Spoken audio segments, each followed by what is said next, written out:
విశాఖ ఉక్కు ప్రైవేటీకరణపై ఏపీ శాసన మండలి దద్దరిల్లింది. విశాఖ ఉక్కు ప్రైవేటీకరణను తాము అడ్డుకున్నామని వైసీపీ సభ్యులు చెప్పారు. కూటమి ప్రభుత్వం అధికారంలోకి వచ్చాక విశాఖ ఉక్కును ప్రైవేటీకరణ చేస్తున్నారని వైసీపీ ఎమ్మెల్సీ వరదు కళ్యాణి ఆరోపించారు. దీనిపై స్పందించిన మంత్రి నారా లోకేష్ దాన్ని తిప్పికొట్టారు. విశాఖ ఉక్కు అభివృద్ధిపై కూటమి ప్రభుత్వం తీసుకుంటున్న నిర్ణయాలను వివరించారు. గత 5 ఏళ్లలో వైసీపీ సర్కార్ ఏం చేసిందని లోకేష్ చేసిన వ్యాఖ్యలు సభలో దుమారం సృష్టించాయి. లోకేష్ వ్యాఖ్యలపై మాజీ మంత్రి బొత్స సత్యనారాయణ తీవ్ర అభ్యంతరం వ్యక్తం చేశారు. విశాఖ స్టీల్ ప్లాంట్ ప్రైవేటీకరణకు వేగంగా అడుగులు పడుతున్నాయి అధ్యక్ష. అందువల్ల కార్మికులు చాలా ఆందోళనకు గురవుతూ ఉండే పరిస్థితి చూస్తూ ఉన్నాం అధ్యక్ష.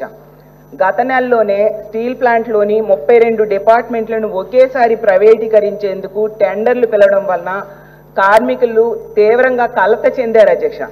యాక్చువల్గా విశాఖ ఉక్కు ఆంధ్రుల హక్కు అంటూ ఆ నినాదంతో ఎన్నో పోరాటాలు జరిగాయి అధ్యక్ష.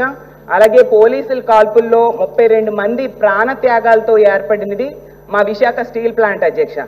ఇది దేశంలోని హై క్వాలిటీ స్టీల్ని ఉత్పత్తి చేసే ప్లాంట్ అధ్యక్ష. అలాంటి స్టీల్ ప్లాంట్ ప్రైవేటీకరణకు బలైపోతుంది అని చెప్పి కార్మికులు ఎంతగానో ఆందోళన పడుతున్నారు అధ్యక్ష. 14,000 కోట్ల రూపాయలు ఇచ్చిన వాళ్ళు మీరు ప్రశ్నిస్తారా? 5 సంవత్సరాలు మీరు పీకిందేంటి? 5 సంవత్సరాలు మీరు పీకింది చెప్తా నేను ఏంటండి మీ కెపాసిటీ అంటే 48%. 25,000 కోట్ల అప్ప మీరు మారుతారు. 79% 48% కెపాసిటీ యూటిలైజేషన్ తీసుకొచ్చారు. ఏంటి అధ్యక్ష వీళ్ళు మాట్లాడేది? సింగిల్ ఫర్నెస్ కి తీసుకొచ్చేసారు. తీసుకొస్తారు. వీళ్ళు మారుతారా? ఎంత అన్యాయం అధ్యక్ష ఇది. వీళ్ళు ఎట్లా చేస్తారు అధ్యక్ష ఇది? ఎలా మారుతారు ఇది? అమ్మాలని చూసేది వాళ్ళు. నేను సార్ కళ్యాణి గారిని ప్రశ్న అడగాలనుకుంటున్నా. 9,000 కోట్ల రూపాయలు మేము ఇచ్చామంటున్నారు. 9,000 కోట్ల రూపాయలు మేము ఇచ్చాం కనుకనే థర్డ్ ఫర్నెస్ స్టార్ట్ అయింది.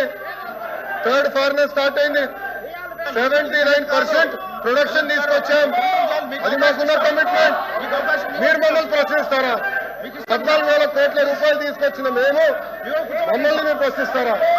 ప్రైవేటైజ్ జరగదని చెప్తే చెప్తారా? అది వాస్తవమా అవాస్తవమా అనేది మీ మాట్లాడి చెప్తాం. అది వాస్తవాలా అవాస్తవాలా ఏదో మేము చెప్తాం. కానీ మా సభ్యురాలు మాట్లాడినప్పుడు ఆవిడేమి కొత్తగా ఏమి కోట్ చేసి మాట్లాడలే. మీరు చెప్పిన మాటలనే చెప్పారు. మీరు చెప్పారు అవే చెప్పారు తప్ప ఏమి కొత్త మాట ఏమీ మాట్లాడలే. మీరు మాట్లాడి తిరిగి కోట్ చేస్తే గౌరవ మంత్రి గారు వచ్చి అంత ఆవేశం ఏం పిక్కు వాడి ఇదేనండి సభ సాంప్రదాయం. ఇదేనండి